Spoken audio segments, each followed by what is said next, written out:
some of the greatest teachers that I've had were my relatives. My elder, my great grandfather. I was lucky to know and grow up with my great grandfather. So it was awesome because obviously he's from a different generation than myself. So as a young guy, I was able to ask him questions about things. And it's funny, I like to tell this story with some of our ceremonies that we have. It's pretty like a big honor to be a singer for that. And I was at a ceremony and we had to go home. It was a 5-day ceremony. So this ceremony's going on and we went home. My gramps needs a ride. He didn't drive, so I pick him up, take him there to the ceremony. On the way down, where our longhouse is, from where my house was, maybe it was about 20 miles. We had a 20-mile drive. So I told my gramps, I says, hey, let me ask you something. They asked me to sing for this ceremony tonight. And he says, oh, good. He was all glad, Oh, that's good. And I says, I want to make sure that I got this song right. So I had it. I had thought about it. I heard it all my life. And it was a real simple kind of song, And I told my gramps, I says, man, I want to make sure I got it right. So I sang it, and I had it on a little index card.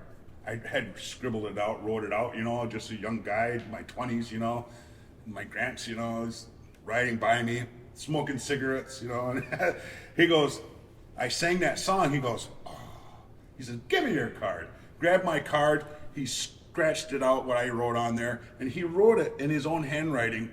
He says, no, it goes like this, and he said it.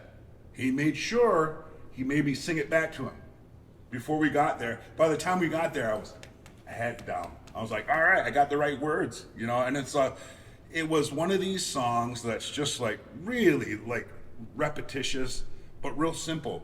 And I had been hearing it all this time, and I heard it one way, and I was lucky that I had him, to set me straight. It's just a little different. So I went to that ceremony and I sang it right. Boy, he's just smiling, all happy, I was like, very good. So that index card, I still have it. I was like, geez, got my gramps writing on there. I was like, so that's pretty cool. So now my grandson sings that. When my grandson sings it, he sings it right. And I showed him that card. I said, see, I got the paper trail right here. I got proof. That's how it's supposed to go. So to me, it seems like a miracle that we have that. Our elders really survived through a lot. So a lot of trauma in our history. One thing that happened to my community specifically is we were put on a territory, put on a reservation in like the 1800s and left alone for a long time. Really. They just didn't bother us. Just left us there, and we kept going. We kept things going. There were certain times in our history when having ceremonies was made illegal. Tough. Did we stop? No. They didn't stop. So those elders, they kept having them, but in secret. So then next thing you know, it's okay. Now it's legal again. We can have ceremonies. So then, boom, it comes back out. They bring it back out.